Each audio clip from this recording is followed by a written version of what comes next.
नमस्कार दोस्तों, संख्या पद्धति के अगले एपिसोड में आपका स्वागत है। देखिए, इस वीडियो में मैं आपको बताऊंगा कि घातों पे आधारित प्रश्न जो परीक्षाओं में पूछे जाते हैं उनको उनका प्रारूप क्या रहता है, वो किस तरह से पूछे जाते हैं और उनको किस तरह से हल किया जाता है। तो देखिए दोस्तों, हम इसको प्रश्न के माध्यम से ही सॉल्व करेंगे और वहीं से सीखेंगे कि इनको लगाने का तरीका भी क्या होता है। तो देखिए, बेहद आसान है, ज़रा समझते चलिएगा। जैसे पहला प्रश्न कह रहा है कि 6 की घात 13 को यदि 5 से भाग दें तो शेष क्या बचेगा। आपसे पूछा जा सकता है, ये परीक्षा में आया हुआ प्रश्न है कि 6 की घात 13 को 5 से भाग दें तो शेष क्या बचेगा। तो देखिए, इसको हल करने का बेहद आसान तरीका है। आप सबसे पहले देखिए, घात में क्या दिया है, 13। 13 सम है कि विषम है? तो आप कहेंगे 13 एक विषम है, सॉरी विषम होगा, विषम है 13। 13 अगर विषम हो तो याद रखिएगा 6 की घात 13 को अगर हम सॉल्व करेंगे तो बहुत लंबा जाएगा, फिर हमारे लिए 5 से भाग देना बहुत ही कठिन हो जाएगा। तो क्यों ना हम 6 की बहुत कम से कम घात रखें। 13 चूँकि विषम है, विषम में सबसे छोटी संख्या जो होती है वो आपकी 1 होती है, 1 के बाद फिर 3 होती है। तो पहले देखिएगा, घात में सबसे छोटी यानी 1 रख के देख लेते हैं, 5 से भाग दे देते हैं, अगर हो जा रहा है तो हमारा आंसर आ जाएगा। तो करते हैं, 6 की घात 13 की जगह 6 की घात 1 लिख सकते हैं और इसको हमें भाग कितना, भाग मतलब बटा, भाग करना हमें 5 से। तो हम कर लेंगे, भाग कैसे करते हैं ये भी देख लीजिए। 6 को हमें भाग देना है 5 से, 5 के पहाड़ा पढ़ेंगे 6 से ज़्यादा ना जाए, तो 5 कम 5 यहाँ लिख लेंगे, घटा देंगे, ये बचेगा 1। 1 ही हमारा क्या है, शेष। तो इसका उत्तर क्या हो जाएगा, ऑप्शन सी 1। यानी कि 6 की पावर 13 को अगर हम 5 से भाग देते हैं तो शेष क्या बचेगा, 1 बचेगा। हमने किया क्या है, 6 की पावर 13 को, चूँकि 13 एक विषम है तो घात में 13 ना लिख करके 1 लिखते हैं, यानी 6 की पावर 1 यानी 6 आ गया, और 6 को हमने 5 से भाग दे दिया तो शेष हमें 1 प्राप्त हुआ। बेहद आसान है, आगे बढ़ते हैं। इस प्रश्न में कह रहा है कि 17 की घात 200 को यदि 16 से भाग दें तो शेष क्या बचेगा। देखिए, 17 की घात 200, अब आप मत ये सोचिएगा कि घात में 200 है, कोई दिक्कत नहीं, कितना भी 200 हो, 400 हो, 1000 हो।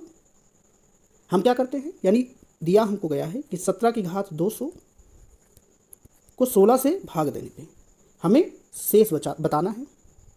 तो हम क्या करते हैं, 17 की घात 200 ना लिख करके, चूँकि 200 अपने आप में क्या है, यहाँ पे लिख लेते 200 सम है कि विषम है, सम है। तो याद रखिएगा, जब आपका सम हो तो सबसे छोटी सम संख्या क्या होती है, 2 होती है, उसके बाद 4 होती है। तो हम घात में सबसे छोटी संख्या पहले रखते हैं, तो 17 की पावर 200 ना रख करके 2 रख देते हैं, बटा करेंगे 16 से। दोस्तों, 17 का स्क्वायर है, क्या होता है, 289 और बटे 16।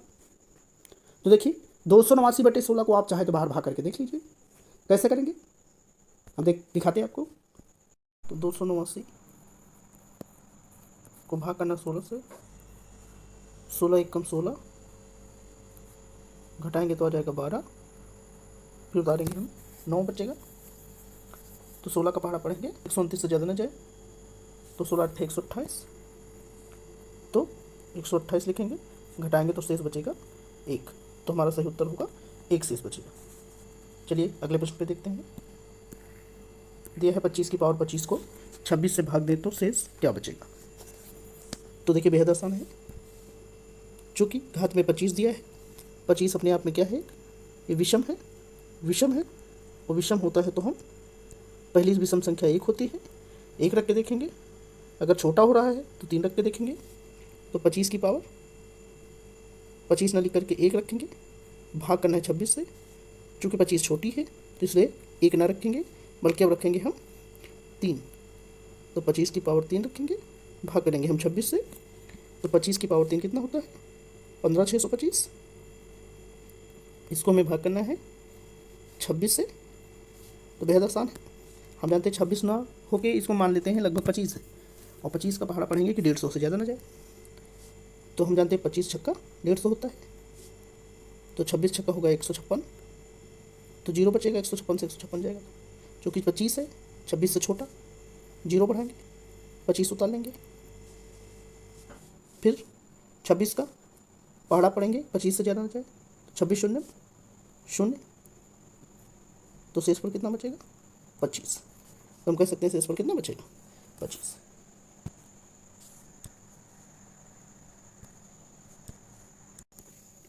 सत्रह की पावर 200 को 18 से भाग दिया जाए तो शेष क्या बचेगा।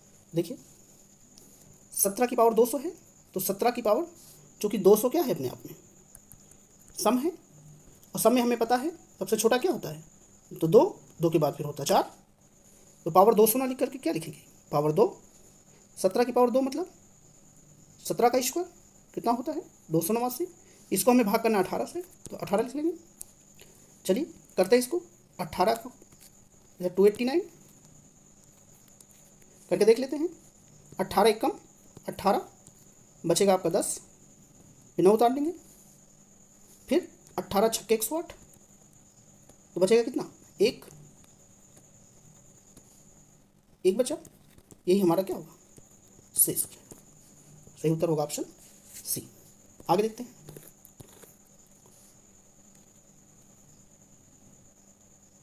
कहना यदि 2 की घात 31 को 5 से विभाजित किया जाए तो शेष क्या बचेगा। देखिए बेहद आसान है, 2 की घात 31 है, इसको अगर हम 5 से भाग करेंगे तो शेष क्या बचेगा ये पूछ रहा। तो देखिए 2 की घात 31 अपने आप में क्या है विषम, और हमें पता है विषम में क्या होता है सबसे छोटा विषम 1 होता है, उसके बाद अगला 3 होता है। तो 2 की घात अगर हम 1 रखेंगे तो 5 से घटेगा नहीं, क्योंकि 2 छोटा है, तो हम क्या करेंगे 2 की घात अगला क्या रखेंगे 3 रख सकते हैं। अब देखिए 2 की घात 3 का मतलब 8 हो गया, इसको 5 से भाग देंगे तो शेष क्या बचेगा आपका 3। शेष आप इसका तो निकाल ही लेंगे, शेष क्या बचेगा 3। आगे देखते हैं। 67 की पावर 67 प्लस 67 को यदि 68 से भाग दें तो शेष क्या बचेगा। देखिए बेहद आसानी भी है।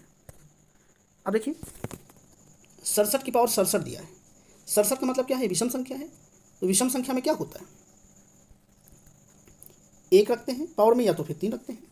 तो 67 की पावर 67 ना लिख करके हम लिखेंगे 1 और प्लस 67 दिया है, इसको भाग कितने से करना है 68 से। तो दोस्तों 67 में 67 जोड़ देंगे कितना हो जाएगा 134, भाग करेंगे कितने से 68 से। तो देखिए 68 से भाग आप कर सकते हैं इसको, तो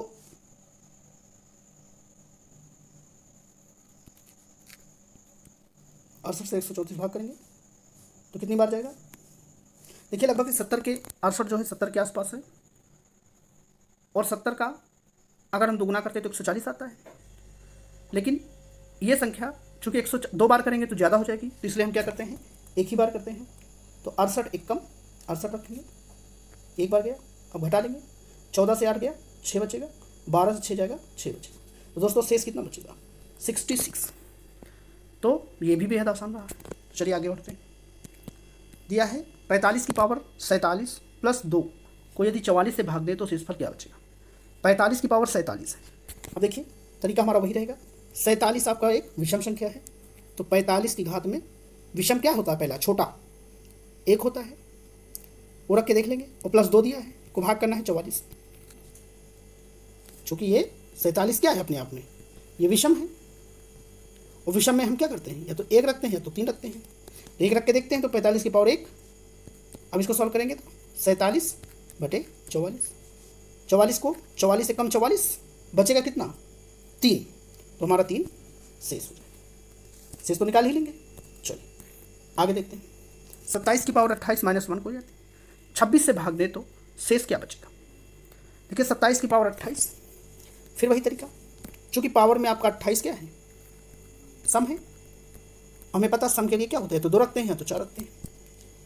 तो 27 की पावर 28 है, तो यानी हम 2 रख लेंगे, -1 बाटा कितना करना है 26। अब देखिए 27 का स्क्वायर कितना होता है 54। देखिए 27 का स्क्वायर कितना होता है 729 -1 अपॉन 26। अब हम जानते हैं 729 का मतलब घटाएंगे तो 728 बचेगा, 1 घटाएंगे तो बटेगा 26। चलिए 728 को 26 से भाग करके देखते हैं। 26 से 728 को भाग करेंगे। अब चूंकि देखिए 26 एक 25 के आपके आसपास है, तो 25 का पहाड़ा अगर हम 3 बार पढ़ते हैं तो 75 आता है, लेकिन हमको 72 से ज़्यादा नहीं जाना, तो हम 3 बार तो पढ़ेंगे नहीं, तो 2 बार तो पढ़ सकते हैं। तो 26 दूना 52 हो गया, घटाएंगे तो 20 बचेगा और फिर 8 आ जाएगा। अब हम जानते हैं 200 हो गया है, 200 25 के पहाड़े में कहाँ तक जाता है, 8 बार जाता है। तो 25 8 200, तो हम इसको 8 बार पढ़ सकते हैं। तो आपका क्या हो जाएगा, 8 का पहाड़ पढ़ेंगे तो 25, वैसे 26 8 208 होता है, घटा करके देख लेंगे तो शेष कितना बचेगा, 0। तो आपका ये पहला विकल्प हो जाएगा। चलिए आगे देखते हैं। 47 की पावर 41 माइनस 5 को यदि 40 से भाग दें तो शेष क्या बचेगा। तो देखिए इसको कैसे सॉल्व करेंगे।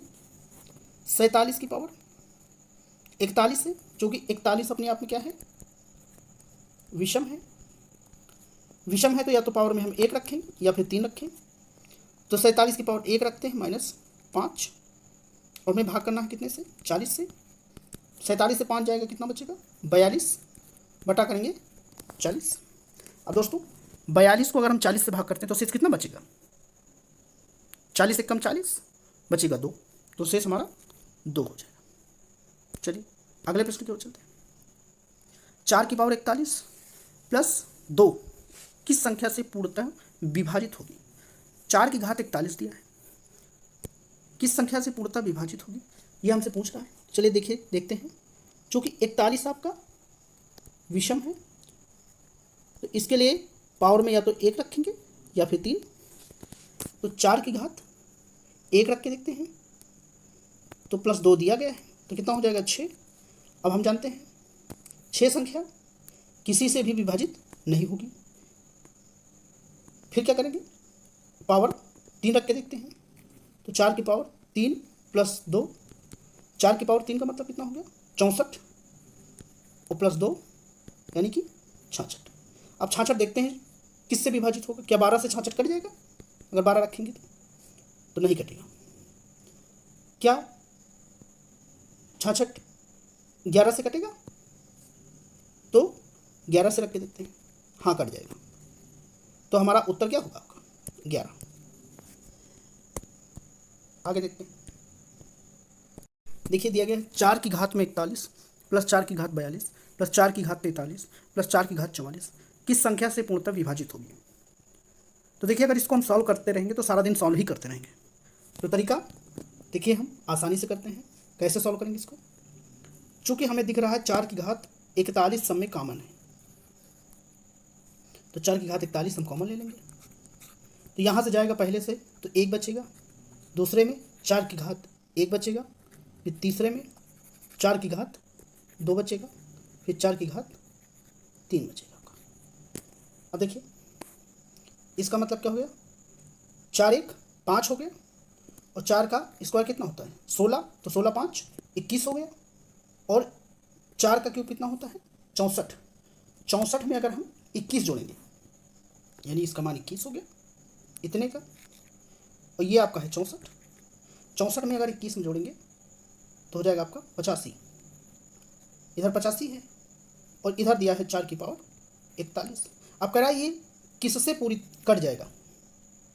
तो दोस्तों देखते क्या 85 आपका 12 से कटेगा, नहीं कटेगा। 85 क्या आपका 19 से कटेगा, नहीं कटेगा। 18 से कटेगा, नहीं कटेगा। तो बचेगा आपका केवल 17। 17 पचे 85, 17 से कट जाएगा तो सही विकल्प होगा आपका 17। आगे देखते हैं। कह रहा प्रश्न 100 से 400 के बीच कितनी संख्याएं हैं जो 5 और 7 से पूर्णतः विभाजित होंगी। दोस्तों एक छोटा सा उदाहरण हम देके समझाते हैं। जैसे मैं पूछ लूँ आपसे 10 से लेकर के 20 तक ऐसी कितनी संख्याएं होंगी जो 2 से और 3 से कट जाए। तो देखिए इसको समझने के लिए हम पहले गिनती लिख लेते हैं। 11 12 13 14 15 16 17 18 19 ये आ जाएगा आपका। और फिर 20। तो यानी 10 से लेकर के इतनी संख्याएं 20 तक हमने लिख ली। अब हम कह रहे हैं कि ऐसी कौन सी संख्याएं हैं, कितनी संख्याएं हैं जो 2 से और 3 से दोनों से कट जाएं, दोनों से विभाजित हो। तो याद रखिएगा, जब दोनों से विभाजित होने की बात आए तो फिर इनका ले लेते हैं लासा। 2 और 3 का लासा क्या होगा? 6। जो संख्या 6 से कट जाएगी वो 2 से भी कट जाएगी और 3 से भी कट जाएगी। तो दोस्तों करते क्या है, हमें बताना है 10 और 20 के बीच में, 10 से लेकर के 20 के बीच में कितनी संख्याएं हैं जो 6 से कट जाएं। तो अगर हम 6 से देखें तो 10 को भाग कर लेते हैं, तो 6 से अगर काटेंगे तो कितनी बार जाएगा? 6 एक कम 6 यानी 1। और फिर यहाँ 20 में 6 से भाग कर लेते हैं, 6 कितनी बार जाएगा? 6 3 18। अब देखिए इन दोनों के बीच का अंतर देख लेते हैं, कितना आया? 2। तो यानी हम बता सकते हैं जो अंतर आएगा वही संख्याएं होंगी इन दोनों के बीच की। यानी 2 संख्याएं ऐसी हैं जो 6 से कट जाती हैं। जैसे देखिए 10 के बाद 11, 11 के बाद 12, 12 कट जाएगी आपकी। फिर ना 13 है, ना 14 है, ना 15 है जो 6 से कटेगी, ना 16 है, ना 17 है। 18 एक ऐसी संख्या है जो 6 से कट जाएगी। तो देखिए दोस्तों 10 से 20 के बीच में कितनी संख्या हैं? 2 संख्या हैं जो आपकी 6 से कट जाती है। चलिए इस प्रश्न को देखते हैं। 100 से लेकर के 400 तक कितनी संख्याएं हैं जो 5 और 7 से कट जाए? तो 5 और 7 का हम क्या ले लेंगे? लासा, लघुत्तम समापवर्ती। कितना होगा? 35। अब देखिए 35 से हम इसको भाग करेंगे 100 को, तो कितनी बार जाएगा? 2 बार जाएगा, तो 2 लिख लेंगे। 35 से 400 को भाग करेंगे तो कितनी बार जाएगा? लगभग 35 आपका 40 में करेंगे तो 35 एकम 35 बचेगा 5, 35 एकम 35 लगभग 11 आ जाएगा। इन दोनों का अंतर कितना हुआ? 9 का। यानी ऐसी कितनी संख्या होंगी? 9 संख्या होंगी 100 से 400 के बीच में जो आपकी 5 और 7 से कट जाएंगी। तो देखिए इन प्रश्नों को लगाने का तरीका ये। तो दोस्तों हमने देखा कि घात होने पर किस तरह से उसको भाग करके शेष ज्ञात करते हैं और भाग विधि कैसी है इसकी।